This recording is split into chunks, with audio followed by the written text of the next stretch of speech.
So is that a situation right there where you would have intervened and tried to say, hey, no, like stay out of that? Yeah. So I don't disagree with you. That definitely is a little bit of police officer behavior, but I want to see, same deal, like what ultimately it's going to turn into here.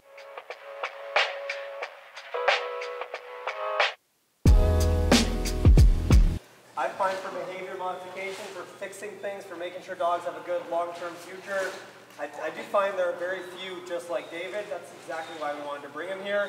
I'm sure the information he gives you guys, I'm sure the skills he'll be able to give you guys will hopefully help you for the rest of your life. And I'm also super interested to learn about everything David knows. So my name's David. I came up here from Cleveland, Ohio in the States, about 5 hours from here or so. Been training dogs professionally now for about 10 years, 10, 11 years, somewhere around there. And basically started like I think most people in this room likely got started in dog training, which was I got a dog. I knew very little about dogs and figured the first step was let's figure out how to make sure my dog is not poorly behaved. So my only experience with dogs growing up was basically, you know, handful select friends that had dogs that, you know, had dogs that would just jump all over me, bark every time I would come over, stuff like that. And when I got my first dog, I knew that I definitely did not want them to be like that. So through seeking out, you know, dog training, I wound up working with a couple different trainers. I kind of worked through the general progression of finding a kind of balance trainer, if you will, that kind of stuck to your traditional balance training rules of predominantly prong and e-collar work, little bit of food stuff, not much past that, obviously. Went then polar opposite, got connected with the force-free trainer for a little bit, and each time I progressed through trainers, I kind of felt like I was like capping out with knowledge, wanted to learn from the next one, see how I could progress the training and knowledge further. And then I ultimately wound up finding a trainer that was really interested in we'll call it like the Michael Ellis system of dog training, kind of Mondio ring, sport work, stuff like that, really focusing on building a lot of engagement, a lot of momentum with your training and teaching things in that type of manner. And that really resonated with me when I found it. And I would say for the first probably 3 years or so of my training journey, I really dove deeply into that style of things. I competed in Mondio ring a little bit with my dog. Pretty much all of our client dogs that we would have come in, we were training in that type of a manner, and it was great. We were getting really awesome results from the standpoint of the dogs looked extremely happy. The dogs were obviously very well trained with us, but we were consistently noticing that when we were transitioning those dogs back to home, it was a lot for your average owner to kind of be able to maintain with things. Obviously with that type of a training system, you really need an engaged owner that's gonna want to, you know, they're going to want to really dive into learning as much as possible about the training. And at least in the case of behavioral work, a lot of your owners that are coming in are not necessarily wanting to do more with their dogs. They're kind of in a position where they're having a really hard time with their dogs and wanting to figure out a way to make their life easier with the dog, right? So as we kind of progress through a lot of that kind of stuff, we started getting more and more behavioral cases. I started kind of branching out a little bit, learning from other trainers in the area. Fairly close to everybody here, as well as myself, was a guy named Tyler Muto. Tyler, obviously, was really key in, I think, branching the, we'll call it the sport system of dog training with kind of the behavioral system of dog training. He's obviously a very inquisitive kind of mind in the way that he approaches those types of things. So I started learning from him. I started learning from guys like, you know, Sean O'Shea and Jeff Gelman were really popular at the time. Blake Rodriguez, obviously continuing to dive down the sport world. And through all of this, just kind of mended and meshed together my system that has ultimately worked very well with behavioral modification. And I would say over the last probably 6 years or so, that's really where I've put most of my attention into, is predominantly all the clients are coming in with some sort of aggression issues, some sort of dog or human aggression, resource guarding, you know, anxiety issues, fear issues are very popular. Obviously, you guys with the pot cakes know, and I know a lot of people here obviously work with a lot of pot cakes. There's just a vast world out there of complex issues that really take some troubleshooting to get into with stuff. So that's really where we specialize with stuff at this point. So my company is called Miracle Canine Training. We are in, like I said, the Northeast Ohio area, the Cleveland area, and that's kind of what we've been doing for quite a while now. Here we have, a lot of times we have to convince clients. Yeah. And it's not like I can turn people away. Yeah. Say, you know what I mean? I'm like, oh, you know, I don't do that stuff. Like, you know, I have to make money. Yeah. I want to get on it. Uh-huh. So what is, I guess my question is, what is your approach in explaining people why they should choose balance training versus working reinforcement? And what's your kind of spiel for them? Yeah, that's a great question as well. I wouldn't say there's necessarily a spiel for it. You really have to let your work kind of speak for itself to some extent, you know, because anytime you're in a position where you need to convince somebody of something, you really are kind of fighting an uphill battle with things. And yeah, there's some education. If the person is inquisitive of like, hey, you know, I'm a little reserved about this method, but they're not totally opposed to it, you could have that conversation of here's your reservations, here's why they're either accurate or not accurate, here's how we can kind of meet the client halfway with things of like, all right, let's get one step in the door. Maybe instead of going full out, we're correcting the dog for all sorts of stuff, we're using e-collars and prong collars, we're doing all these things. Maybe let's start with one tool that we think the dog is gonna thrive with and that we think the client is gonna be a little bit okay with, and get them kind of into that, and then, you know, let them see the progression of what their dog makes, and then when they're ready for the next step, kind of push them to the next step. But I think another side of things is this is where obviously Paige, my person that does media for me, is here. This is where the content side of things becomes extremely important, because very early on in my dog training career, I realized that putting out as much content of the training I'm doing, me talking about the methods, right, even things like answering this question, by having those things out there, I feel like you're kind of organically building trust with the people that are gonna reach out to you before they ever even reach out to you, right? Where they're gonna understand, and all their reservations and questions they have, in a lot of cases will have been answered by the time that you actually get on the phone with them and start talking to them, right? So meeting the client halfway is really important. Proactively putting out as much content as possible, answering those questions you know that they're gonna ask anyways is very important. And then, like I said, really kind of meeting them halfway with the training. Do you ever change your approach? And that's a very tough line to kind of wait on, because a part of me says, you know, yes, there are some clients where even though I stand pretty firm behind, I know this is probably the best way, I know it might be a little too much for them, you know? And I could kind of, you know, proactively change my approach. But what I don't like doing is I don't like letting it get to the point where the client says, I don't want to do this, and then I say, okay, we're not going to do this. So I think if you could do a good job of reading your client ahead of time and making those changes before they ever need to ask for it, I think that is really the key. And some of that is just like, as you start training them, a lot of times our focus is on the dog that we're working with, which is important, don't get me wrong. But in the first like 15 minutes of my lesson, a lot of that is building the relationship with the client, so I could tell what they could take and what they can't take prior to ever running into that situation. So I'm new to your Sure. YouTube and your podcast. Yep. So correct me if I'm wrong. So with reactivity, I know a lot of trainers, including myself, Yep. When you're dealing with reactivity with dog on a leash and you see a trigger or whatever, I always think you're supposed to like movement Sure. is what you need. Yeah, I know where you're going. Keep moving. Yeah. But I think I heard you say you'll have a dog in a stationary position. Yep. Okay. So is that okay? So No, go ahead. Yeah. So the way I look at it is I don't think either is wrong, right? I think that in the dog training world, there's a little too much like, do it this way because this way is incorrect, right? I think that a lot of people that preach the movement side of things say the dog is having this reactive nervous system in this moment. They want to be moving, so let's not fight that urge and let's allow them to keep moving, right? I think ultimately, whether you're gonna keep moving, whether you're gonna put the dog into a stationary position, whatever you're gonna do, the problem with the reactivity is that you don't have compliance in that moment, right? So I don't like saying, all right, well, we're gonna keep moving, because if I don't keep moving, it's gonna be too hard for the dog to be successful and they're gonna fail constantly, right? We're never gonna be able to get past that hurdle. I think one way or another, we have to be able to progress to a point where the dog can stay stationary in the presence of another dog and still not explode. Understand that's okay, right? Now, this is where you get into the conversation of which one's better, like which one should I start with? There are some cases in which the motion you could absolutely start with and it's fine. Like early on in the training process, I'll do a lot of drills where it's like, let's say this dog was reactive and I'm walking him and there's dogs right here. I'll do drills where from a distance, I walk up, as the dog starts fixating in that direction, I'll do a 180 turn with the pop correction, right? You absolutely can do that. There's nothing wrong with it. It can be very productive. But with some of those, I call them like the 1%er reactivity cases, I think that the motion side of things, people will put their emphasis on getting the physical attention away from the dog and getting them to turn and disengage and getting back to like easiest possible thing for the dog initially, I would argue that getting them to actually turn away from another dog in that moment is much harder than saying, you could look at the other dog, you could get a little excited, but you've got to stay stationary in this moment, right? Or you got to do whatever thing I'm asking you to do, right? And then the last thing I would say is from a client standpoint, which one is more clear? Let's say I'm walking with a dog, right?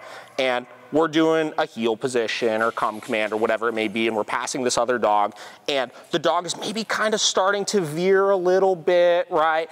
Which one is more clear? The mistake in which the exact point I give the correction there, or the mistake in which the dog comes out of the stationary position? I argue the stationary position all the time. It's black and white. If you're in a sit or you're in a down or whatever it may be, the second the butt comes off the ground or the second the elbows come off the ground, you could visualize that and your timing can be perfect and consistent every single time. Well, when you're walking and it's like just, you know that line where it's like it feels like you're starting to get out of position but you're not quite there yet?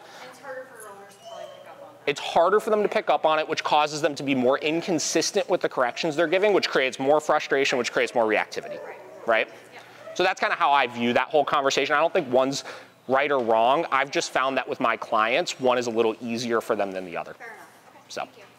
Thank you. If you have a client that's struggling with reactivity issues, sure, right, which is the bulk of what a lot of people do continue to struggle with. Yeah. And let's say the dog is not easy; it's a bit of a harder dog. Yeah. Where would you start? And do you have any examples? Do you want to tell them about examples? Yeah, I mean, there's an infinite amount of examples. So reactivity at its core, like I said, in my opinion, is generally a compliance issue. I find that most times with reactive dogs, they're not dog aggressive. Most of them socialize fine with other dogs. The ones that don't socialize fine with other dogs, obviously you have to address that problem as well. But yeah, we create a hybrid approach of give the dog more social outlets, because the more social outlets that they have, the less novel dogs are when they see them out on the walk, obviously. No on-leash greetings, obviously. We want to create neutrality around other dogs. We don't want to create a positive or a negative association, right? And then start training the dog, right? So teach the dog their commands. Make sure that when you go out and about, you're holding the dog accountable for those commands. And really, the only missing link then at that point is one, how do you reward the dog successfully, you know, in a way that they're motivated by when they do it properly? And two, the biggest missing link, how do you punish the dog for non-compliance of those things that you're asking them to do in a way that they're actually motivated by? Because when they see dogs, a lot of these dogs, they go from 0 to 100, and you could correct them all day long with all sorts of different types of tools, and it seems like it just goes in one ear out the other. It doesn't actually accomplish anything. If anything, because it's not a motivating correction, it ramps them up and makes it worse. So you've just got to figure out what type of tool is going to be the most effective with them. So, and you kind of just work through things that way, and we progressively put that dog in that situation and see what we get. So. Got it. Let's say you have like a super intense dog. Yeah. What would be the more intense side of reactivity you see? Like, yeah. Are there any specific breeds that end up there? Rottweilers. Yes. I think we talked about this. Yeah. They're tough cookies, man, and they're so like physically dominant. Like they're very pain averse, or not pain averse, I should say, and they could be tough dogs. So yeah. And what would you do? Do you have an example? Yeah. So we had one Rottweiler in particular that we worked with. I think I shared this story on the podcast we did. His name was Hank. And Hank did a board and train with us. We got him better, right? We taught him his obedience and stuff, but this dude was still struggling at home. Like he was really having a hard time. And e-collar corrections meant nothing. We upped him up to the, I know you guys use like dog trick collars, but we use like the Boss e-collar, Tech collar. With some dogs even before, like we've seen like double box e-collars that they just blow right through like it's nothing. For this dog, the bonker was the magic tool with him.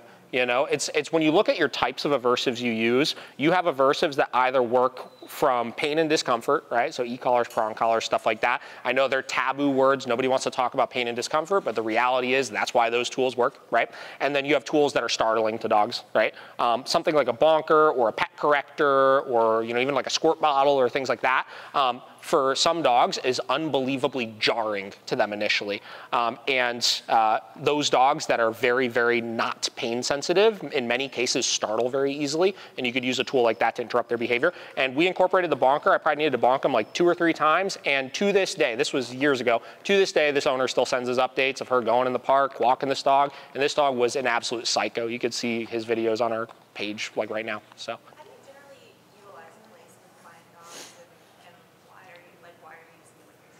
Yeah, good question. So this is kind of a bigger picture conversation of commands as a whole, right? Where I look at like, commands are for managing the dog in situations where the dog is not doing anything wrong, but we just need them out of the way, right? So our North Star of dog training, or at least North Star of my dog training, is that I want to micromanage my dog as little as possible. I want to teach them how to make good decisions, right? So if my dog was just loose, well, this is not a room I would have them loose in because they wouldn't be doing anything wrong by approaching another dog, but I don't want them to be approaching a dog in that moment, obviously. But let's say there was no other dogs in this room, right? And I wanted to just have them loose in this room to just make good choices. I want to make sure that they're not jumping on the counter. I want to make sure they're not grabbing the snacks off the counter over there, right? I want to make sure they're not running and freaking out that gate over there or anything like that. So those are all things I would deter those behaviors. But in situations where we're in this room right now, right, and my dog wouldn't be doing anything wrong, but I don't want them approaching all the other dogs, I would assume a lot of these dogs are in downstays or place command or whatever it may be right now to make sure that doesn't happen. Or for me, with the place command specifically, when I have guests come over the house, my dogs don't jump on them. They're not doing anything wrong, but just having them underfoot and, you know, just all excited and stuff like that can be a nuisance to family members and stuff. So generally, I'll use a place command initially for stuff like that. But I try to use commands as little as possible. And I always ask myself the question of, if I'm going to ask a command, am I trying to get my dog to not do something really specific by asking them to do this command? And if that's the case, I ask myself first, can I just correct and stop that thing, or do I need the command in that moment? How would you go about changing a dog's state of mind in a command? So like, let's say like someone super exciting comes over, I tell my dog to go to place. He'll go to place, he'll lay down like he's supposed to, but you can tell that he's like stressed. Yeah, sure. Do I correct it? Because if I correct it, I find it might amp him up. Do I just leave him there to figure it out? Because it would take like 5 hours. Like, So let's use your dog as an example, right? What is he stressed about, do you think? In that context, specifically. He wants to go say hello, but if I were to let him go say hello, he would still walk around and like whine. Sure. Okay. So I try to look at a couple things. First and foremost, like if I have a dog that's in place and it just like bananas, out of their mind, going crazy, you know, anxious, whining, whimpering, freaking out, stuff like that. The first thing I ask myself is, why are they being that way? In a lot of cases, it's like you said, using people coming over the house. It's they're expecting when grandma and grandpa come over the house that they get super jacked up. I know my dogs, like when they see my parents, it's like a different emotional response that they get than any other people that come over the home, right? So if that's the case, I then ask myself, all right, well, what are they possibly doing that's contributing to the problem if I really want to work through it, right? And in my parents' case, it was they would just get them so jacked up, right? As soon as I would release them, as soon as they got off that place bed, they knew it was like, boom, time to get all spun up and get pets and all this kind of stuff. So, all right, if I really want them to settle down there, I've got to kind of fix that problem to some extent, right? Because anytime we're using corrections for stuff, I always say it has to be a winnable game to the dog to some extent. They have to understand, how do I avoid that correction in the future?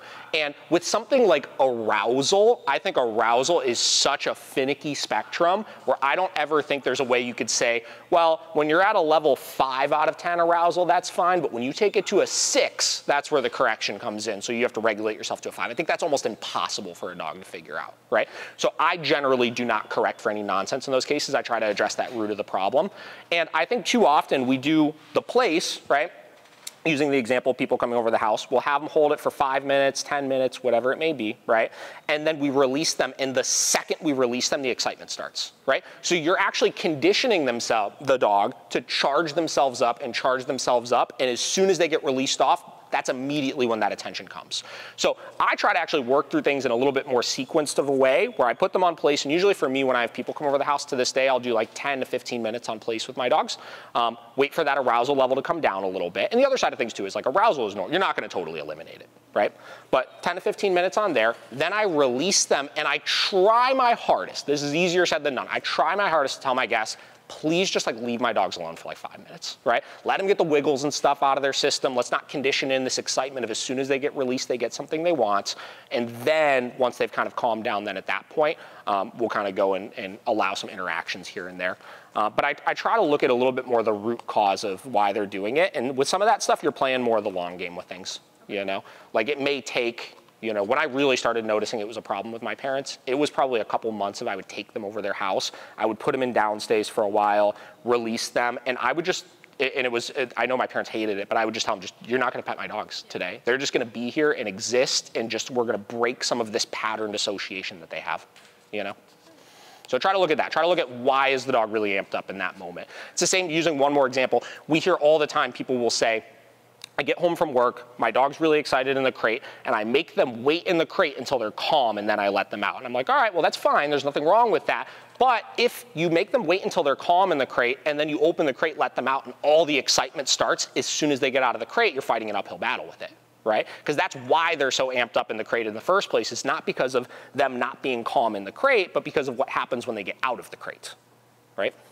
Right. The problem is she gets very excited before I'm going to let her out of the crate, and she's like vibrating in her crate, ready to come out. My dogs do that. Yeah, that's all right? Yeah. Okay. Right, like, so why can't they be excited to get out of the crate? Okay.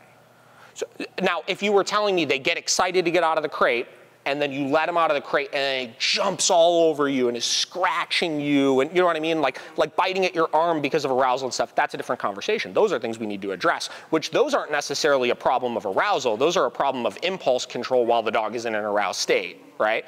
So we could address that kind of stuff. Or if you were telling me that you let the dog out and it barrels at the other dog, goes to like aggressively try to get that dog to play with them, and then the other dogs are clearly saying, get away from me, I don't want this right now, and because that dog is in such an aroused state of mind, they keep pushing for more, that's a problem. That's something we could address also. That's where we would advocate and say, hey, they're clearly telling you to stop right now, and you're still not stopping, so I would step in and correct you for that then at that point. But arousal by itself is I don't see it as much of a problem unless they're doing something that is problematic with it, right? You could work to, again, continue to decrease arousal a little bit, and like we talked about in the example of us, we could decrease arousal a little bit. Obviously, those dogs aren't feeding into it. They're not trying to play back, which, obviously is good to not create anymore. But yeah, unless they're doing something specifically problematic, I don't see as much of an issue with that.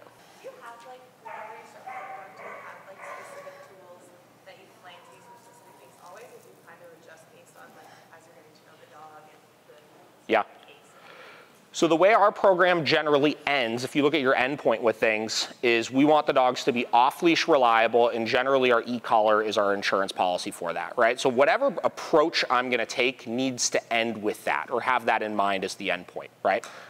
A lot of times, obviously, if you look at your prerequisites for training an e-collar, you need to have a physical means of getting the dog to do whatever it is that ultimately you're going to be trying to teach them to do, which for us, that could either be a really good food lure, that could be slip lead pressure, that could be pinch collar pressure. I find the pinch collar is the easiest for it in conjunction with food, obviously. So because of that, I may wait a little longer to start tools, but I'm always going to ultimately work through those tools at some point. Both. Yeah. So when you look at, negative reinforcement or positive punishment, I think a lot of people look at the tools and see it as you're either going to use it as one or the other, but in actuality, that's not really the case, right? It's just contingent on what you're trying to teach in the moment. So am I trying to increase a behavior or decrease a behavior? And if I'm trying to increase a behavior, if I'm trying to teach something like early on in things, it's going to be pressure on and off negative reinforcement because I want to increase the likelihood of that behavior. But let's say while I'm doing that, maybe I'm teaching a place command or I'm teaching a sit command or whatever it may be, and the dog starts jumping a lot, right? That's where I would start wanting to decrease a behavior as well. And I could tell them no and apply positive punishment there and then go right back to my negative reinforcement for what it is that I was doing. For that are never on leash and always giving the dog an opportunity for escape if they get stressed out, right? So I'm not a big believer. There's a lot of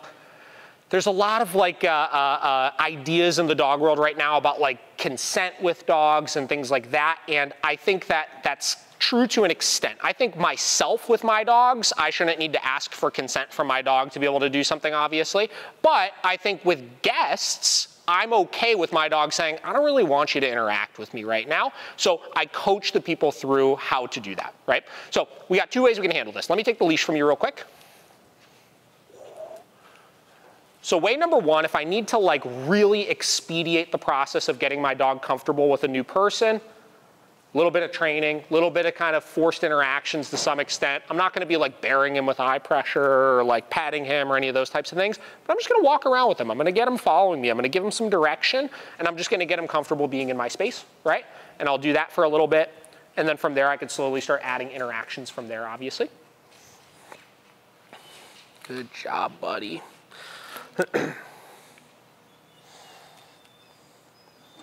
And as I'm working with a new dog, I kind of just assess if they're weirded out by stuff. Like when I dropped my hand, I was always like, what the heck was that, right? So I just held it there for a minute, saw what he did, right? And then ultimately decided it was probably okay to interact with him then at that point, right? But I'm being mindful of not putting too much pressure on him, right? And I'm just getting him used to a positive interaction with a new person right now. So that's way number one.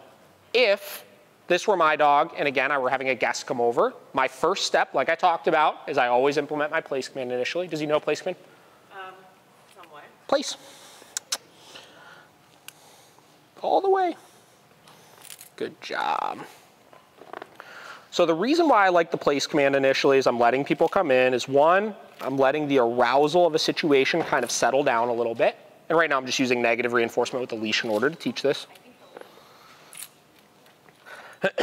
So it allows the energy level to settle down a little bit. It gives me a clear expectation I could hold my dog accountable for. So if I had him in a place command and he was a little stranger danger worried about them, I could enforce that expectation, get his attention on me and not on the person, just like we did with her dog, obviously. There we go. Make sure he's not gonna make it again before I start talking. And then from there, once I go to release him, same deal. I try to coach my owners through, tell your guests, just ignore the dog for like 5 minutes or so. Let the dog approach, sniff, do whatever they want to do, obviously. Let them get comfortable. And only once you could tell that the dog is actually really comfortable with that new person do we start incorporating interactions then at that point. And then I give them clear instructions on how to do that. So let's say, okay, let's say he's loose right now, leash is on the ground, he's had 5 minutes or so of me ignoring him, approaching, sniffing, stuff like that. I would tell them, if you want to pet my dog, that's fine. Try to call them over to you. So I would go, come here, buddy. Come here. If he comes over to me, come here. Then I could interact, right? If he does not come over to me, because a lot of times you'll see when they're off leash, they're like, I don't know, you're a little bit weird right now. I don't want to interact with you. Then that's their sign that they're not ready for it, and just ignore them still then at that point, right? And if you do that, you're only gonna run into situations that are productive and healthy for the dog. Does that make sense? Here, buddy. And then other little things with confidence building, like general confidence building. Notice when I was doing this place command, he was a little wigged out by getting on it with that leash on there and stuff. Gently working them past hurdles like that also is really great for confidence. So, you know, little things like we recently bought a bunch of like the Fit Paws equipment, right? Or agility equipment, or even if you have like a local playground with like the wobbly bridge and all that kind of stuff, getting them working through those types of things can be really great for confidence building. I don't know if you saw the video of me doing that with 6 and 7. Yep. Did you see that particular one? Yeah, with the A-frame and all of that. That was massive for them to help overcome something that they were terrified of. I worked them through it gently, and then they realized this isn't that scary, and then progressed to this is actually fun. Right? So we're just providing positive experience, positive experience, positive experience, but we're doing it in a really controlled way, right? And even little things like I haven't interacted with this dog a whole lot right now, but just existing around me and working with me and confirming like, wow, this person isn't really a threat, that's building confidence, right? That's helping him get more socialized to a new person still. Okay, come on. Come here.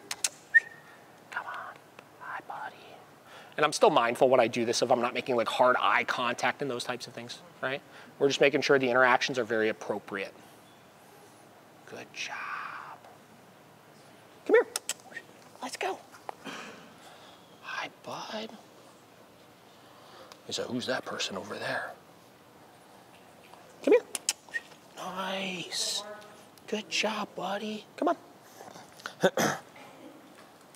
So just little things like that. Right? And then just work at the dog's pace as far as the interactions with new people. That's an important thing. Sometimes we want to rush that process and be like, I want him to just be accepting and great with every person that comes in. I want my dog to be neutral right away with people that come in, but as far as accepting and comfortable, that's the long game you're playing. And you get there faster by ensuring only positive interactions, right? You did pretty good. Come here. Come on. Let's go. And right now, I'm not even really doing training, right? I'm not enforcing a calm or a heel or anything like that. I'm just kind of having fun with him. Come on. Sit. Nice. Okay, come on. Come on. Sit. Down. Do you know that one? Down.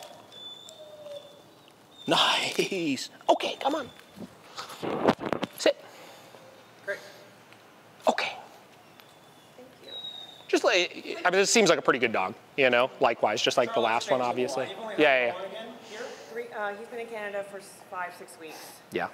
Yeah. When I first met him 5 weeks ago, whatever it was, it's very sketched out by me. Yeah. So she's done a great job. Yeah, this is good. I think he seems really good. You're doing a great job, clearly, with as much progress as he's made. So you got to continue just stacking wins. Okay.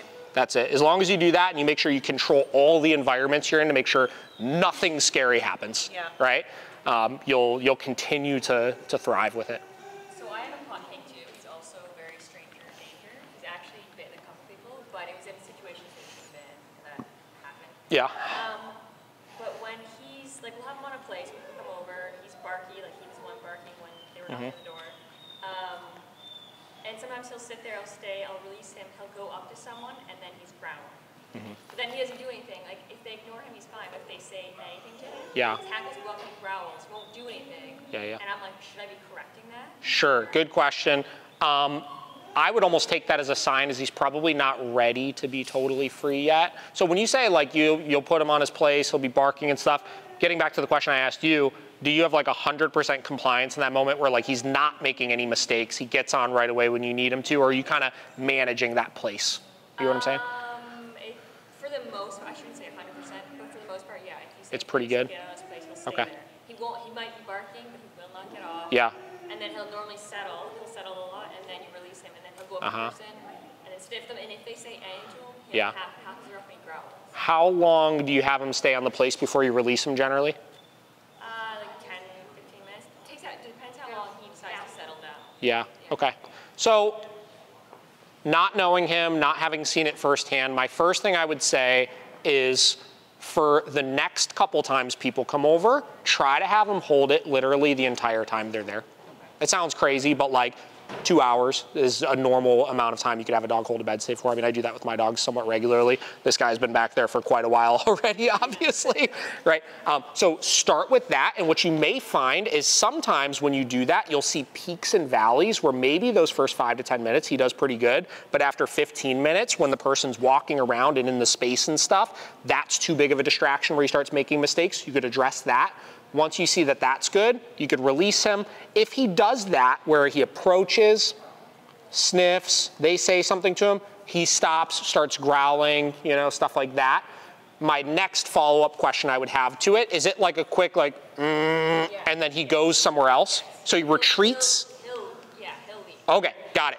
I probably would not correct for that then, right? Because he's doing the right thing, right? This is where you get into, growling is a gray area, right? Because there are times that I correct for it, for sure. But a lot of the time, they're saying they're uncomfortable, but they haven't made a decision yet. A lot of what I'm talking about today, you guys hear, is has the dog made a decision yet, right? He's thinking about making a decision, but he hasn't committed to that decision yet, right? And if anything, when he makes the decision, he does the exact thing that we want him to do, right? So I have a hard time saying I'm gonna punish for that because it's like, that's exactly what I want you to do, right? From there, I would say, does it improve as he continues to be out? Or when you see that, do you generally just isolate him then? No, generally it improves. Like, sometimes we're outside too. Like, our neighbors always are coming over to our house. And he knows them. So if someone new was to come over, or if you can tell, if someone's kind of unsure of dogs, he's immediately like on it. Like, he's like, that's when he's really antsy around someone. He's like, definitely more growling. Like, there was our one neighbor that was, you could tell was afraid of dogs, and he was like right there, growling, half his up, and then kind of walked away, and then would go back up, and then. So then that doesn't sound like he's really retreating then at that point, you know? Yeah. So if he's staying there and like intimidating constantly, right, like trying to control, isn't retreating, stuff like that, I probably would give the correction for it. But I'm okay with, let me investigate. I'm a little nervous. I'm okay with that, right? But if he stays there and persists with the behavior, that I would have an issue with. So even if he walks away but then chooses to go back up and do it again, that's okay? Depends, contextually, right? Depends on the time frame. Like, are we talking like 30 minutes later he walks back up and does the same thing again? Or are we talking like he retreats for 2 seconds, then goes back, then like 2 seconds and goes back, you know? Now I'm not sure about right? I think these are the, yeah, so these are the things, first and foremost, I want you to just get a little more insight into the behavior, like be a lot more mindful of it when you're watching. One second. A lot more intentional about observing the behavior and seeing really what it is. Because yeah, if he's sitting there and you observe like he's clearly just intimidating this person right there, and they're not even doing anything to him, and he keeps going up almost seeking out conflict after he's already realized, I'm not comfortable with this right now, I would probably step in and address that. But if he just like investigates and then the person like startles him because they go, oh hey, you know, and then he's like, and then goes away, that I have less of a problem with, right? So how long have you had this dog for? 5 years, I think now. Oh, 5 years. It's been a long time. Yeah. Okay. Yeah. Yeah, and then the other thing, just like I kind of, you know, nitpicked you a little bit, you know, your next couple times you have people come over, really observe also the level of compliance you have of this dog and ask yourself a really honest question of, is it truly where I need it to be, right? So you need just a little bit more data on what you're seeing. So just be a little more intentional about it.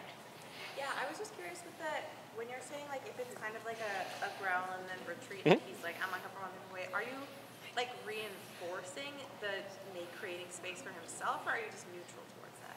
Like, are you like do I tell him like good job or something like that? Good boy for like taking his, or you're just ignoring it kind of? Just ignore it. Yeah. Because that is him creating space is in and of itself reinforcing, right? He's removing himself from this. He's finding the escape, right? That's negative reinforcement at its core, right? So he got reinforced by moving away, right? He realized that's an alternative. But you're not trying to really like drill in that like that was the right decision. No. Like staying around as hard as No. Like, Yeah. The decision is like you can be around and not. Yeah, because like let's play it out. Let's say, you know, it's your dog or it's my dog, right? You're the scary person, and that's where he chooses to retreat to, right? He goes up to you, he gets nervous, he goes over there, and I say, good job, come here, buddy. I'm kind of coaxing him back towards that trigger almost unintentionally right there. If he's comfortable right there and that's where he's found the release of pressure is, go for it, you know? So we see all the time, people like have dogs that get nervous around guests that come in, and then the dog will go hide in the laundry room, and then they force the dog out of the laundry room because it's like, you have to be in this room dealing with it. It's like, no, they're doing exactly what you want them to right now, which is if you got nothing nice to say nothing at all. Go somewhere else, you know what I mean? So, yeah. So you know, like a lot of trainers would say, hey, this is just the breed, you know, like a Corso or a Mastiff, or that's a little territorial. Yeah. Do you tell clients to push a little bit for their dogs to be better with strangers, or what have you seen in your experience? Is it better for them to stay safe? What's your honest opinion?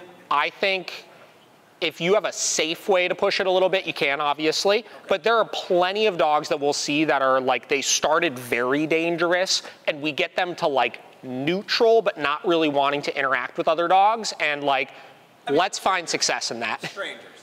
Yeah. Or strangers, sorry, yeah. That's what I meant. So yeah, we get them to a place where they're neutral with strangers, where you could have them hold place command for the entire time your guest is there, but like, I don't know if I really want to push it to them free walking around and stuff, you know?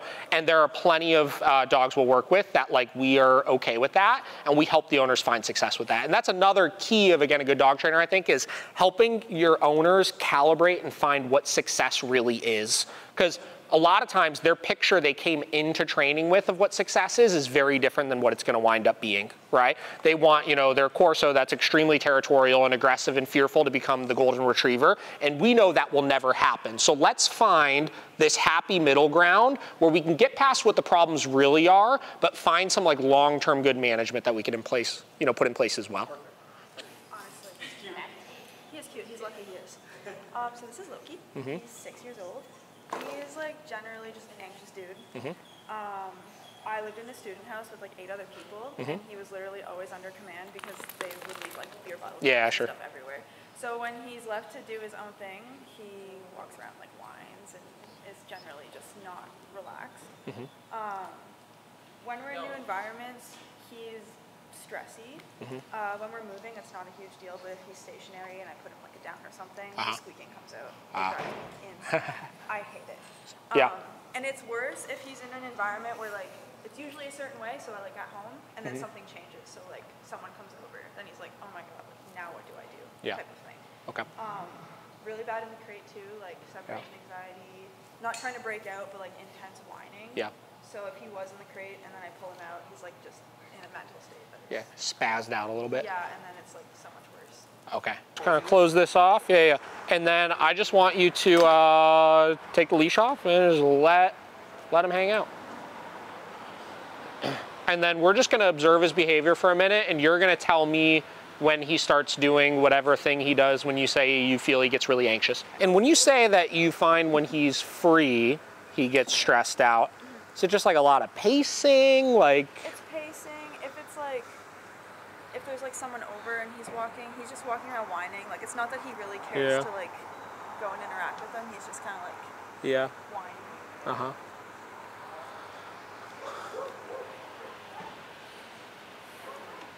We'll give him a minute here and then we'll So David, if the dog is anxious, you would assess them like this when they're free often? Well, she's specifically saying when she's free and not giving the dog direction, the dog is anxious. Really? Okay. Right? Yeah, like at home especially, like he'll just kind of stand there and stare at me. Yeah. If he's not pacing, it's just like intense staring, whining at me type of thing.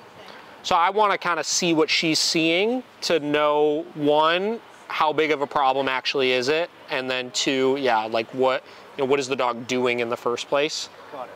I know from my experience, like with my Malinois, right? Like in the house, if he starts getting a little bit anxious, because that's the breed to some extent, he'll pace around a little bit and stuff, and that's another thing I think, getting back to like accepting your dog. Like before, I used to get really frustrated by it. I'd be like, dude, just like stop moving, right? Like, that's why like I'm like, just go place. Then. Yeah, sure.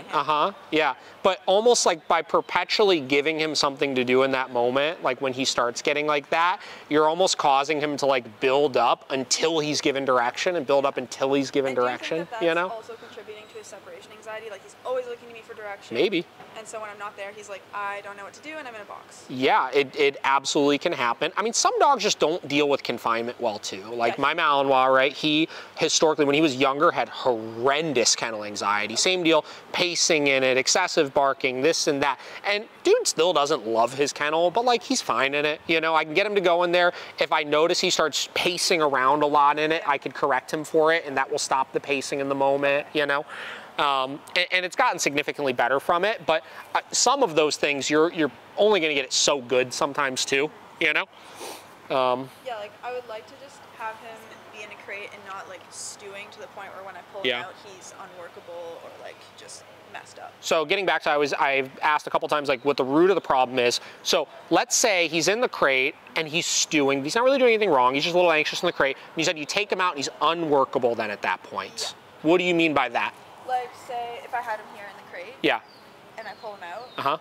He's just like in such a. You can't get him to do anything. Well, like he'll do stuff because he's pretty food motivated, but like he's not like he knows things and he will ask me to do something and he's just. Okay. I see he has an e-collar on right now, right? Yeah. Do you have the remote on you? Yeah. Can I see it? Okay, so we're gonna give him a second here.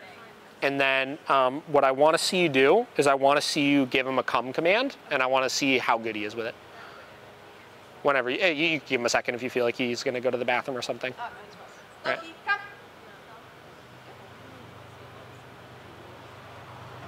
Oh, or just leave. Loki. All right, so right there, you told him come, right? He kind of did it. Well, I thought he was going to. And then he blew by, which is normal, right? Yeah. And then you chose to give him a come command again. Yeah. So let's correct for that. Okay. So tell him no. No. Now you can tell him come again. Okay. Perfect. And then just break him, do whatever, release him. Then let him hang out again. So getting back to level of compliance, right?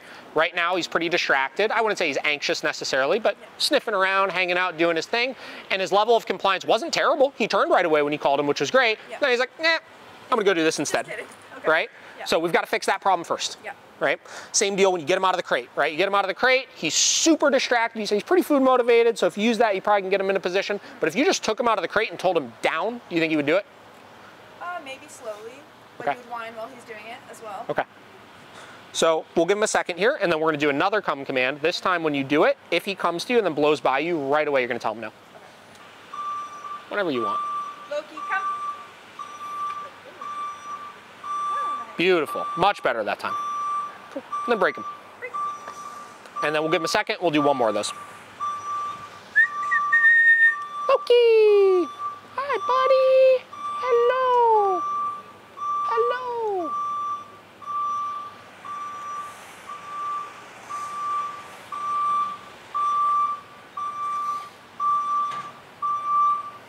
Go ahead and do one more. Loki, come. Beautiful.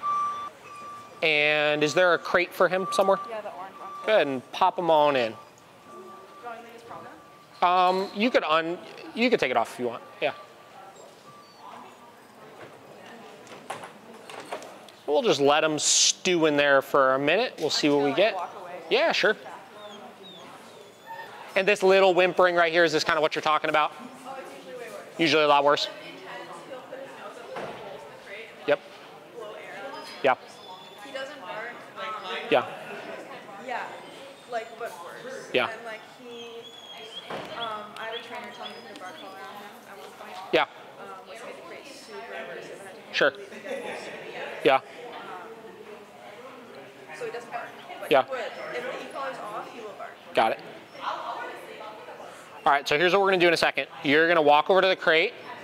I want you to open it up, and then you're gonna tell him, come, and walk to right about here with him, and I want him to stay with you. So if he doesn't stay with you, what are you gonna do? Say no. Bingo. So you don't want a leash on him? No.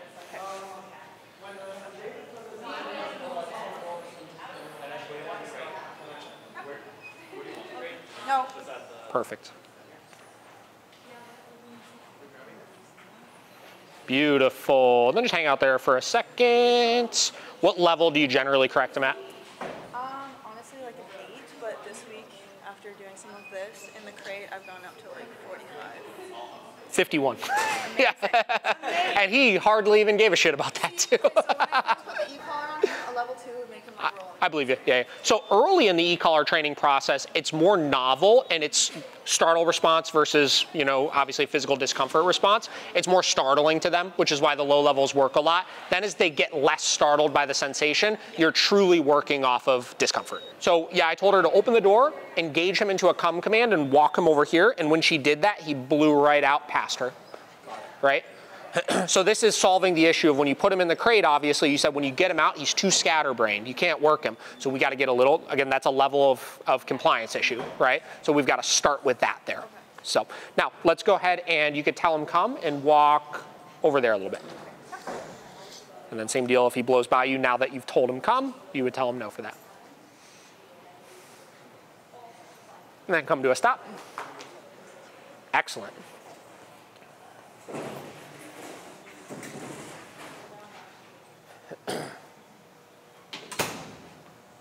And what I want you to do next is you'll tell him come, walk him back to the crate, and then put him back in the crate. Nope. Now right there, I did not correct him when you said no. Yeah, usually like Loki no. There you go. That one I did. So usually like I would use a heel command to Sure. bring him to Yeah. So just like we talked about with his dog, obviously, loosening up that parameter a little bit, you know, making sure we're only correcting if he commits to breaking command. And right now, I'm not going to correct him if he doesn't get in the crate, just because we're picking one thing to work on at a time. I'm not used to it being stacked. Understood. Yeah. So we're going to give him a second there, and we're going to try that just one more time, where, you know, obviously you engage him in the come. You can just walk him around for a minute, and then go take him right back in. Okay. So let's go out of sight again for a second. We'll see if he gets a little bit antsy. That last correction I just gave, though, I actually went up even a little more. That was almost a 60 that time. Okay.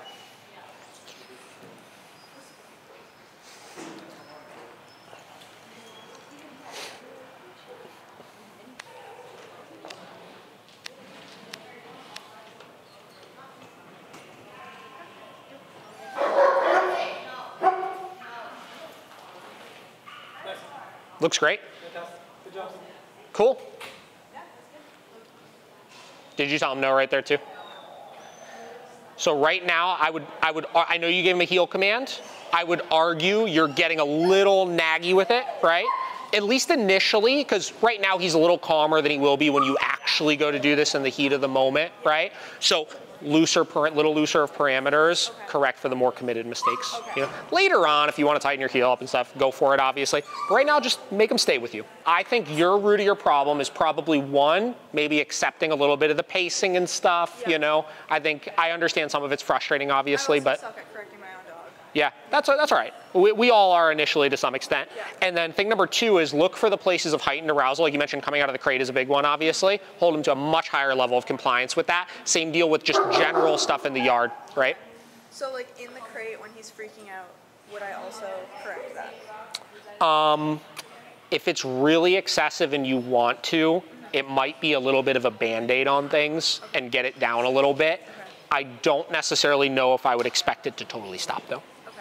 So, but I think as you address some of these other things, you get him a little more compliant in other places where he's really frenzied, you may see that get better. So basically, I just haven't been correcting him. Probably. I've just been nagging the shit. Well, obviously one side of the equation is the level. The other side of the equation is the consistency with it, right? So that's why I always ask somebody to show me one command, because you showed me one command and you showed me that you let him blow you off initially, right? You called him back to you still, but you didn't provide any accountability for it. Okay. So hold every command. The very first one, I said it with somebody else, the very first command you give, hold it to that same standard you would hold any other command to. Okay. When you started your new company, right after Upstate, what was the first thing you did to get going? What was your starting few months? Yeah. I'm sure if you guys are thinking of doing something like that, you want to know what David did. The luxury that I was in was that my first company I had, Heights Canine, was it was a partnership that I was in, right? So I started it with somebody else that I used to work with, and we had a couple of locations at that point. So when I knew I wanted to leave that company, it was kind of an easy negotiation of I'm gonna take this location and you're gonna keep this location. So I already had like an existing clientele. I already had a name for myself. I already had dogs booked out for boarding and daycare and a revenue stream coming in and all of that kind of stuff. So it worked out extremely well that way. So it's not like I really had to like bootstrap it like as soon as I started my new company, if that makes sense, you know? Marketing-wise, what do you do now? Yeah, marketing-wise, we do a ton of ads, predominantly on Instagram, I would say. I would say we generally spend in the neighborhood of like probably $2,000 to $3,000 a month on advertisements through Instagram, targeted to like a specific location in our area, obviously. But really, the most of the marketing is just through the content that Paige is filming and putting out. We have a team now of 3 people kind of in our media department. So Paige does all like long form content and everything. She'll make some reels and stuff as well. And then we have like 2 podcasts that we do. We have one of the guys that is another media person we have. He films the one podcast, Paige films the other. And then we have a girl that works from home that just clips reels from all of those all the time. So that is really our marketing, is just consistently putting out social media content on all platforms. So YouTube, Facebook, Instagram, TikTok, all of those. Have you ever had like clients ask you about like qualifications and like potential loss of clients for not being? Yeah, I mean, I definitely have had people ask me, well, what are your certifications or what are your qualifications? But if I'm being 100% honest, those are generally people I'm not going to want to work with. Or they're people that genuinely just don't know. And I can educate them very quickly on why, well, there's not really any nationally recognized certifications or qualifications. Because like, I feel like force-free dog trainers are like the most active on like local social media and stuff. Yeah. I feel like they're putting out all this content saying like, make sure you ask, like make sure your trainers have like these qualifications, and then it's like, think like you're like So this is a good conversation, right? So you know what I think the best qualifications are, and if somebody asks me that question at this point, and and they're genuinely interested, they really want to know, why are you somebody that's actually going to be able to help me? Testimonials, right? Like, let your work speak for itself. Like, one thing that we desperately care about in our company is that we have an absolutely perfect 5-star rating on Google, and we have like 260 reviews or whatever. They're all great reviews. The number continues to climb, and at 5 years in business, to only have 5-star reviews is huge.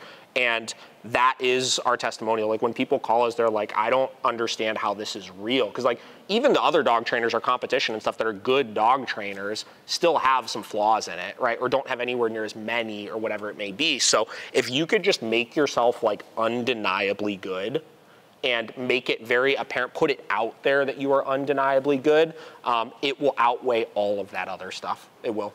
Because we really don't, like at this point when people call us, they want to work with us because they see, you know, they've had a friend recommend, you know, us, they've seen their dog be transformed, right? They've seen our videos or our testimonials or any of those types of things, so they're sold before I ever even talk to them. Do you ship with the Pot Cake Place? Because I know you take Yeah. a lot of dogs from there.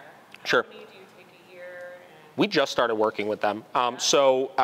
There's a guy, his name's Mark. He's the one who's been basically facilitating all of the pot cakes coming up here. And Mark lives in Cleveland part-time. He lives up here in Canada part-time. He lives in Montreal part-time. And he also has a place in Turks and Caicos. And he owns like 6 pot cakes himself. And he sent his personal dogs to training with us. That's how he found us.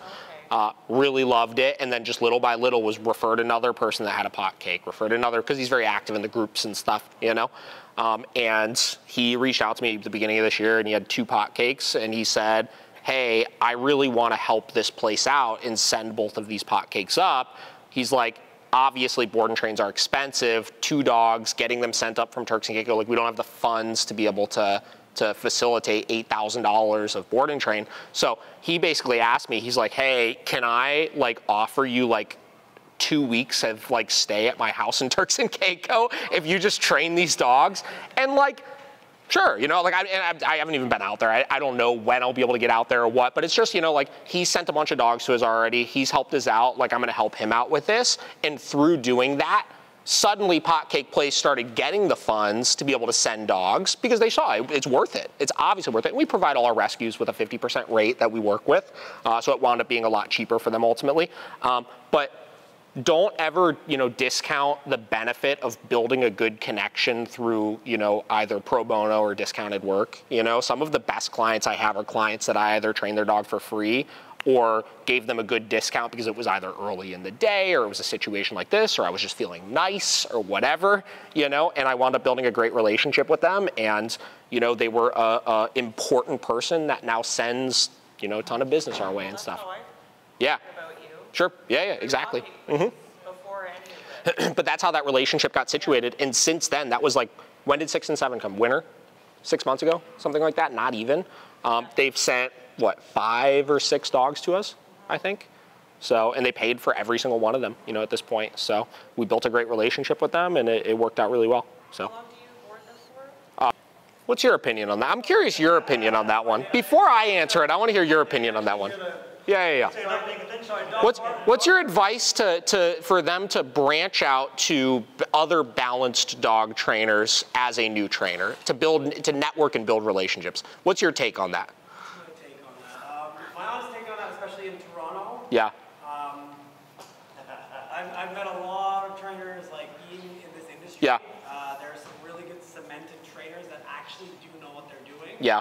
In the pet world, all the new stuff that says you need to play with the dog a lot, you need to help clients build a relationship, you got to be soft with the e-collar, all the new stuff, it's just trouble. It is long-term trouble. It's a wave and a fad and a trend. You guys are going to work with someone and you want to work with pet dogs and you want to help people fix serious stuff or even mild stuff. It's got to be with one of the more cemented, well-known, little harsher trainers. That's how it needs to be if they're gonna work with you. So the reason why I asked what your opinion was on that is because when I hear a question like that, my first thought goes to, what are you trying to get out of building that relationship, right? And it sounds kind of weird, like, oh, why wouldn't you want to build connections with people? But like, the point of networking and marketing is to build a mutually beneficial relationship. You know what I mean? So the first thing I would look at is I look at relationships I've developed with local, you know, trainers to me, have been other places that do similar enough work to us, but they also understand, and this sounds bad, but like their lane in it, right? Like they do good balance training, but they also know they are not behavioral trainers, right? but they do good training and we can mutually respect each other's training process. And maybe they offer something I don't. Like one in particular I have a good relationship with. She's a balance trainer. She offers boarding and daycare, but she offers boarding and daycare a little bit more structured, a little bit more of a training kind of feel to it, but she offers it to people that she hasn't trained their dogs, where we do not offer that, right? So if I have a client that cannot do boarding with us, right, or is calling looking for a recommendation on that, I could send them their way. And I know I'm not shooting myself in the foot. It's not a client that would do business with us, right? And then on the flip side, she will send us the dogs that come to her training facility that she knows are outside of her skill set, right? Or outside of what she's comfortable doing from a behavioral standpoint. She'll then send those dogs to us for that, right? So I look for, first and foremost, how is this gonna be mutually beneficial? Or else, I mean, cool, listen, you wanna make friends with everybody, that's cool, obviously, but like, you know, in the end of the day, if you're looking at it from developing your business standpoint, if it's not mutually beneficial, you're wasting your time with it, right? The other side of things is from his standpoint, if you're looking at it from the standpoint of how do I grow my knowledge more, like I wanna learn from some of these trainers, I think a lot of people that know what they're doing are pretty okay with sharing their knowledge, you know, as long as they're not like local and like direct competition to you. If you email them, you message them, stuff like that. Like I know, like I've never turned away a message from somebody asking me a question about things. Like if a dog trainer across the country reaches out to me and is like, hey, I'm really curious about this. Can we hop on the phone or do this or do that? Like, yeah, I offer business consults. So generally I would try to steer them towards that. But if they have a quick question on something, I'm gonna answer that quick question and we can kind of build a relationship that way, you know? And in my case, like when people come in for like a shadow program or like a business consult or whatever it may be, I tell them all when they leave, like you're in the circle now, you know, like if you need anything, just reach out and I'll answer those questions for you. And I've got people that call me when they run into freak emergency situations. I had a couple of years ago a guy in Georgia that I built a good relationship with, who's a younger trainer who did a business consult with me. And he just messaged me one day. He's like, oh my God, can you take a phone call right now? I was like, yeah, absolutely. He had a board and train get dropped off the night before. He walked out to his kennel room the next morning and the dog was dead in the crate with a toy he had consumed prior to coming to board and train that was lodged inside, right? And he's like, I have no idea what to do right now. So I helped, because I could calmly walk him through that situation. Here's what you need to do. You gotta call the owner. This is how you handle it, right? You know what I mean? Like all the steps, you know, I was able to calmly walk him through that situation where he probably knew what to do, but the panic he was in the moment of holy shit, like this just happened, right? It's nice to have a connection of somebody you could reach out to for things like that, right? Because as dog trainers, shit doesn't always go the way that you want it to go. Right? And sometimes it could be really extreme like that, or sometimes it could just be something little, you know? But you need to have somebody that you can lean into to some extent and, you know, build that connection initially by either reaching out to people and developing that relationship or hiring them for something like a consult, you know? But when it comes to that, do you think it's hard and like I feel like for me, if I go to a seminar, I'll kind of like take their approach for like a month, let's say, and I'll be like, these ideas are cool, I gotta try that. Yeah. Like, I get what you're saying. You could, yeah. Yeah, you could argue you might be confusing him a little bit, but I think that I hate the term you're gonna destroy your dog. Because like, I don't think people realize how hard it is to like really destroy a dog. You know what I mean? So you might confuse him a little bit, but that's fine. Now, what you don't wanna do though, sure, no, I understand, yeah. But what you don't want to do is you don't want to become like what I call like the trainer hopper, which is I know a lot of people like in my area that will go to this person's seminar and then same deal, just like basically be a carbon copy of that person for like 3 months. And then they'll go to somebody else's seminar and then they just totally 180 and become a carbon copy of that person for like 6 months. And they do that forever and they never mesh it into their own thing. They're constantly just trying to copy somebody else's. And what happens is they're copying somebody else's, but they don't truly understand the whys behind why that person's doing things. So the second they run into a hurdle or a roadblock with things and they don't know how to fix it because they don't understand the whys behind it, they feel like they need to jump to the next thing at that point, right? So yes, experiment with this stuff, play with it, see what you like and what you don't like about it, but always then take those pieces and put it back into your own system and have like a home base that you could build on. Mm-hmm. Virtually is shockingly easier than you would think. right? Because I would argue it's sometimes more efficient.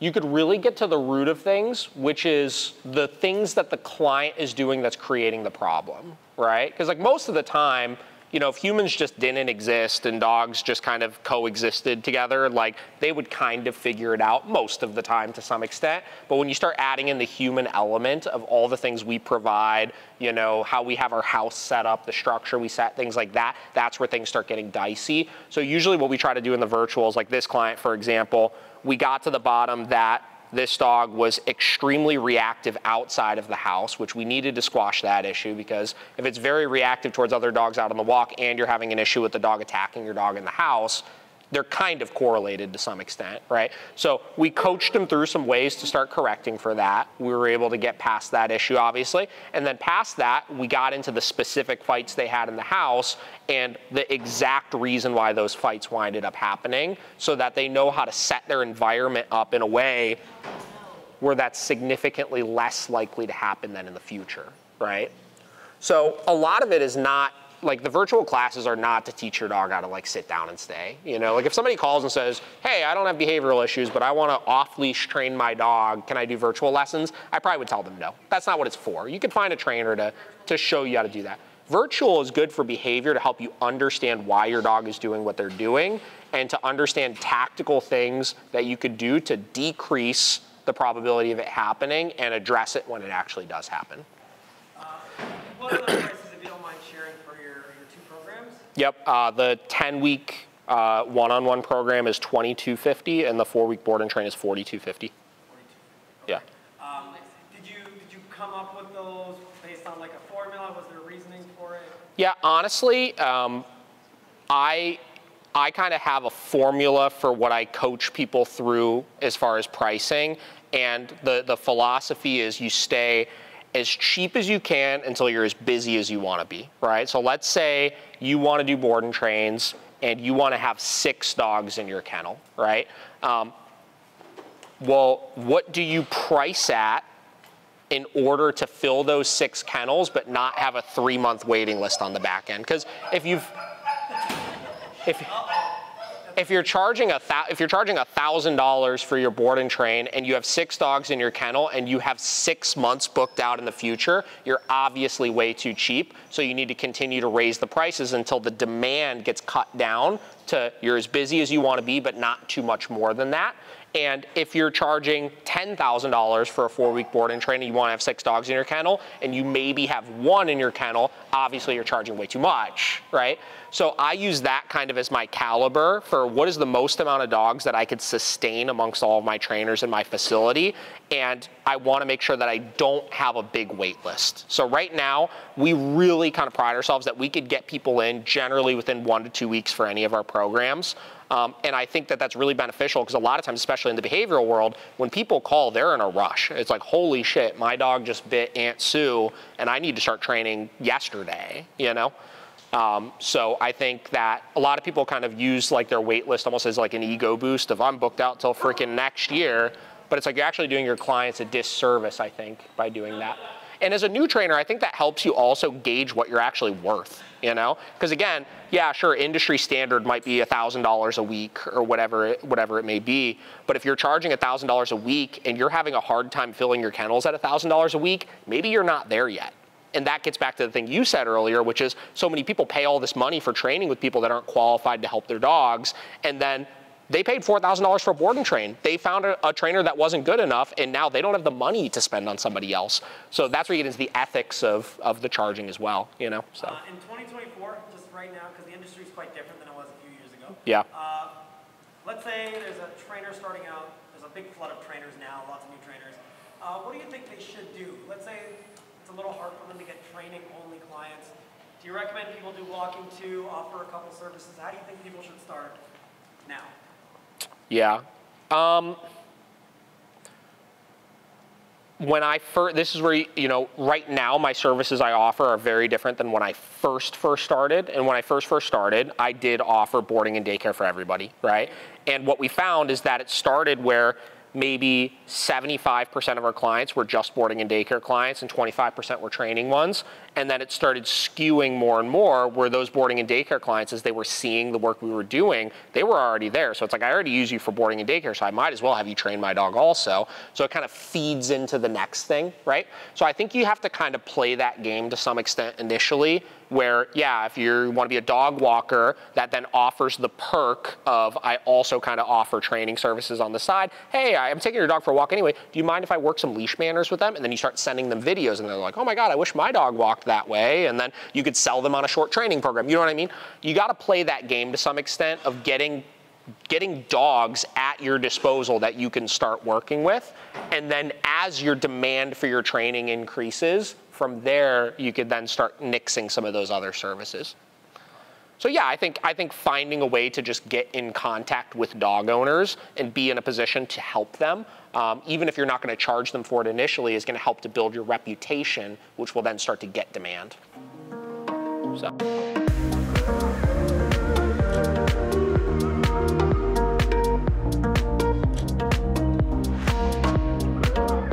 Obviously, we talked already about the dogs that I would use for socialization. So generally, I would start off by creating my group, if you will, right? So if I'm gonna have 2 dogs out, 3 dogs out, I'm gonna make sure that I have 2 or 3 dogs out that I know and trust, virtually 100% obviously, that are gonna be a good fit. I try to pick ones that are, you know, more on the like medium to high energy side as opposed to the low energy side, because a lot of times if I have a very social low energy dog, that dog's not gonna be able to help kind of push the other dog out of their shell well enough. So that's the first thing I would do. Second thing that I like to do is I really like to have a way in which I could show the dog, or I could kind of get a read off of how the dogs are going to interact without actually allowing them to interact. So I would use something like that gate over there, and I would just kind of observe what their actions looked like through that gate. If there's any major concerns right off the rip, I would address that, obviously. And then from there, you know, muzzle the dog if they need it. If they don't do it, obviously. Let them come in, see what we get. And then my 3 big rules that when we're socializing, we want everybody to follow is obviously no food, no toys, no affection. The toys and the food isn't really gonna be an issue because those are all put away at this point. The affection is the big one. So don't talk to the dogs, try to not be staring at the dogs and giving them googly eyes. And then obviously no petting the dogs. So, and then from there we observe. What would you want us doing right now, and what would you want the owners of the dogs involved in the social doing? Yeah, so they would be in, obviously, and their instructions would be just totally ignore your dog and the other dogs. If the dog was really, really, really gluing themselves up against you, casually just kind of create a little bit of distance, but you don't have to get over the top with it, you know. The only time that's ever really important is if you're in a position where the interaction is like a little, I don't know what's gonna happen with it, and they're like right glued up next to you. That's the only time, just kind of casually create a little bit of distance. But yeah, that's it. So you're bringing out the 3 social little dogs first? So Mika would need the most help, she's just shy. That is the little weenie dog? Yeah, okay, got it. Is this gonna be one of our helper dogs, if you will? Go ahead and unleash and let's see what we, well actually hang on one second. So I just wanna see, I'm gonna have her grab the dog, and then just to kind of abide by our general rules we follow, once she grabs him, I'm gonna have her go onto the other side over there. All right, so if you don't mind, I'm gonna have you just go onto the other side of that gate for a second.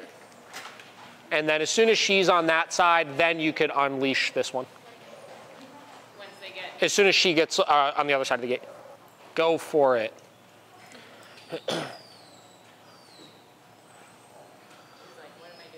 Yeah. No. And then who are we using? You said there's going to be other dogs that we're using for this also? We have a couple other little guys we're letting out, or? I can bring mine, yeah. So Bodie, I would say, is a helper. I think I should bring my old beagle. I think he'll help. Sure. Yeah. Should I get Bodie? Yeah. Okay. Okay, cool. Yeah, if we get a little group of 2 or 3, that'd be good. We'll just kind of see what we get. If they come over there and show any interest, no big deal. And then I'll probably have you just come right in. And once you come in, just unclip your leash, let them hang out, see what we get.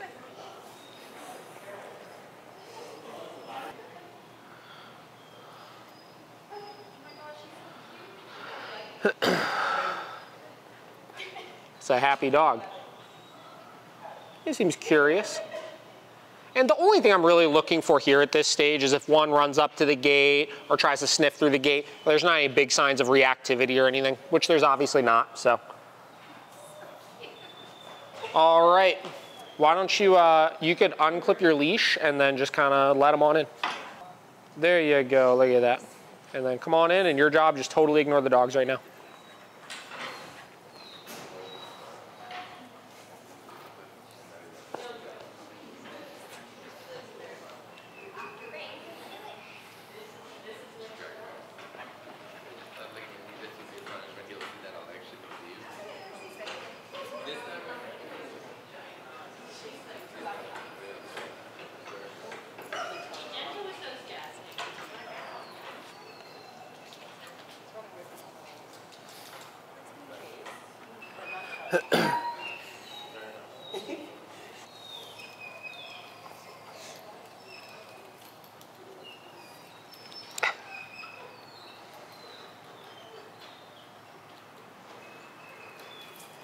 He said, what the heck? Why are you so excited?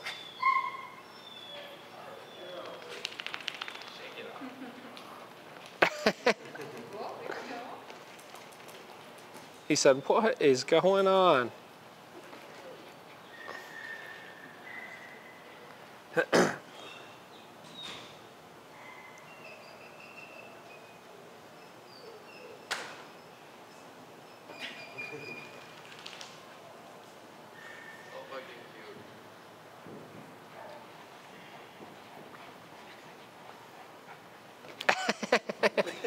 He said, this thing is crazy. She's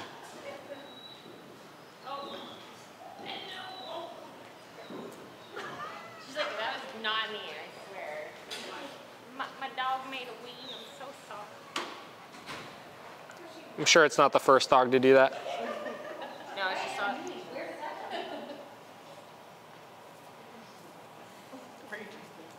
I know.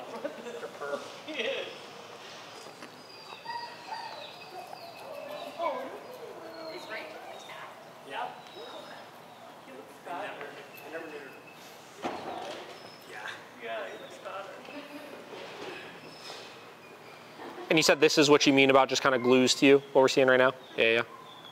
And it's interesting because like right when you came in, he seemed like he was like, or she was willing to like go off and explore and stuff. But then when she starts getting nervous, she goes back to you as the security blanket. And that's just even more key to just totally ignore it, obviously. Because she is branching off, you know, and getting curious and stuff, so.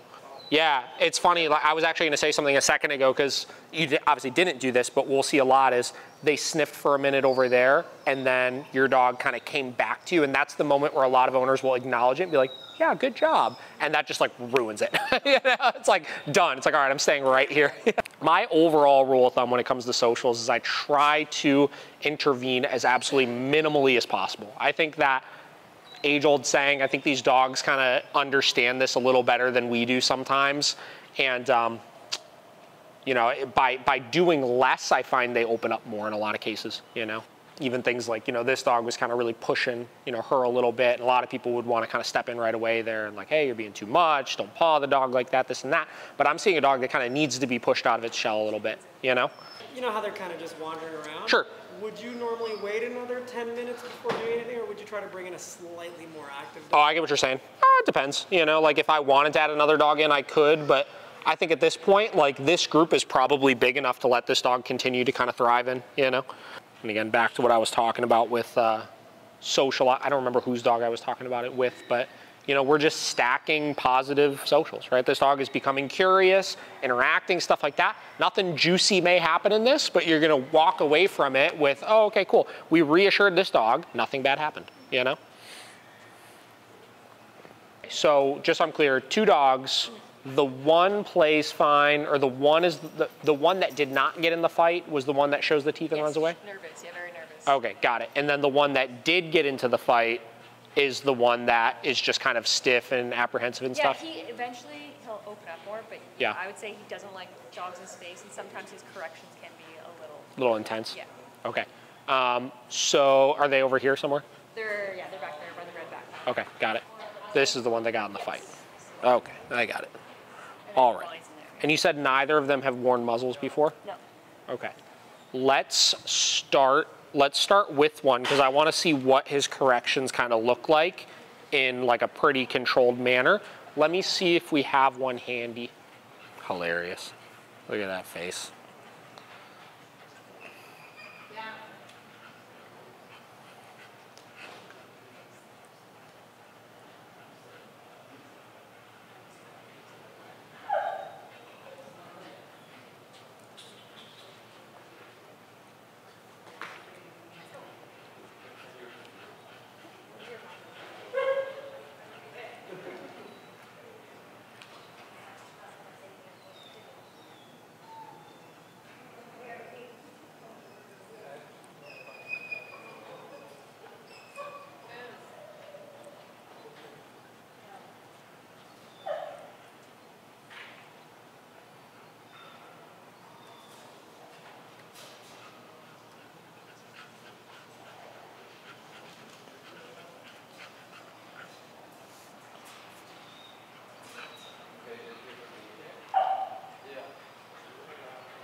I don't think so, because even before that dog came up to her, he would get frustrated by the muzzle and then immediately go to try to get back to her. So is that what you mean about the overcorrection? Yeah. No, I didn't correct or do anything there, obviously. He didn't do anything, right? He just made a lot of noise. Yeah. So that's the problem with some of these dogs is like the noises and everything they make are the scariest part about it. And it causes you to impulsively like want to jump in and intervene and stuff, you know? I don't think so. I think that dog was just kind of pushing on him a little bit, and then he got freaked out by it, and then just, you know. What's his options to socialize, you're saying? If he gets comfortable and wants to approach a different dog approaching him, you know. He's socializing right now. I think a lot of times we'll get the socialization of the actual interaction, right? But even the dogs walking by him, and right there he had that moment of like getting a little bit aroused, but like nothing happened. He's still socializing, you know.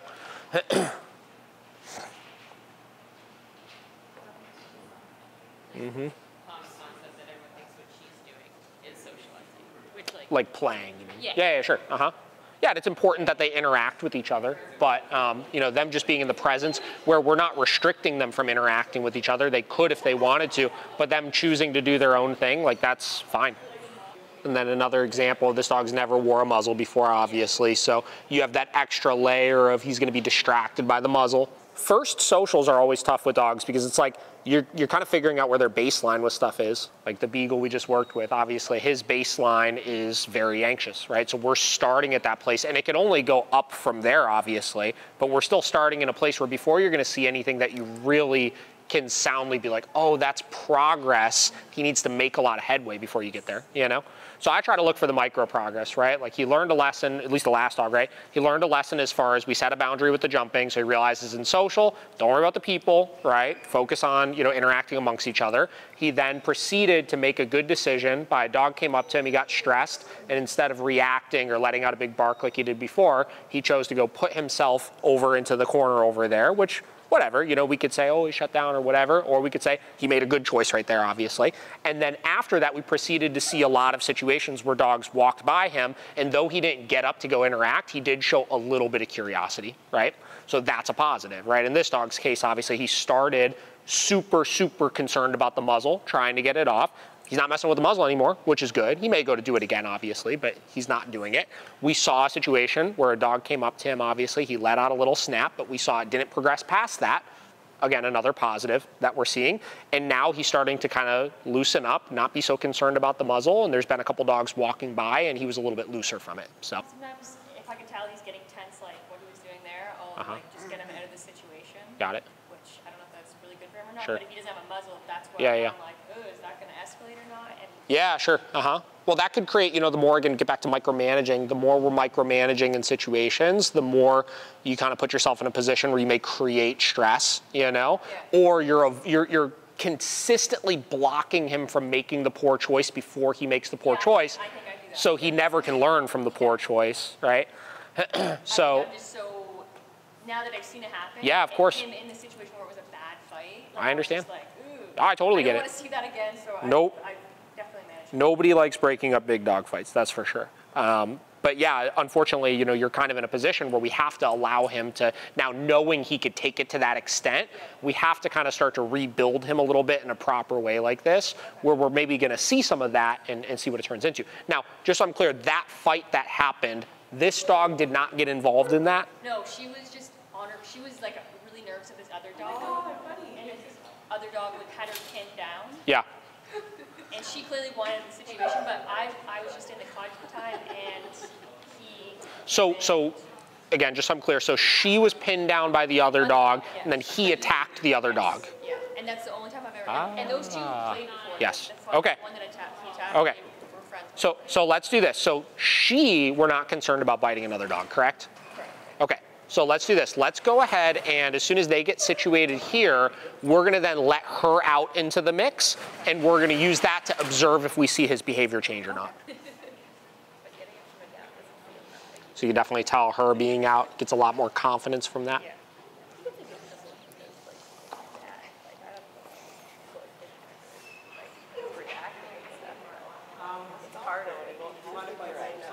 What's that?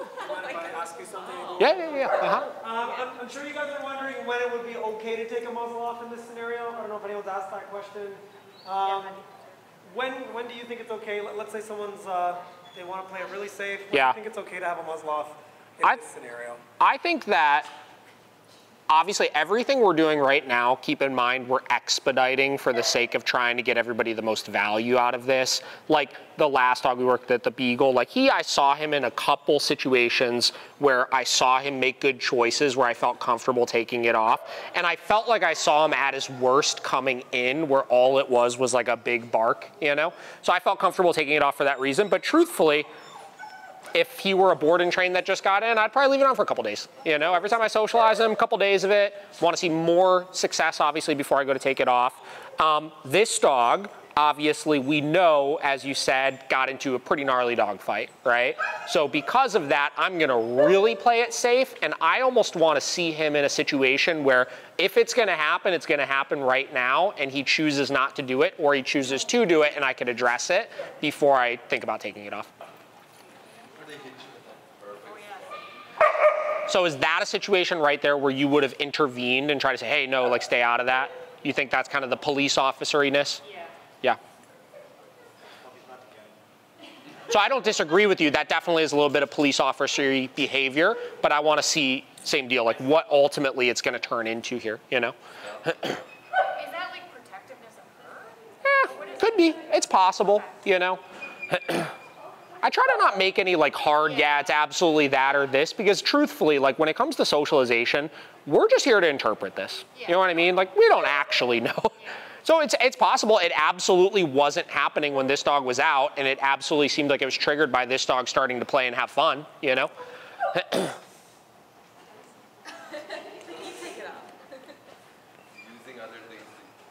But that's what I mean. I want to see a lot of situations like that play out without us intervening and see what it turns into before I start trusting this dog without it. Not really. I've really not seen a lot of dogs that I've been like, wow, we really just shouldn't socialize this dog with a particular type of dog, you know?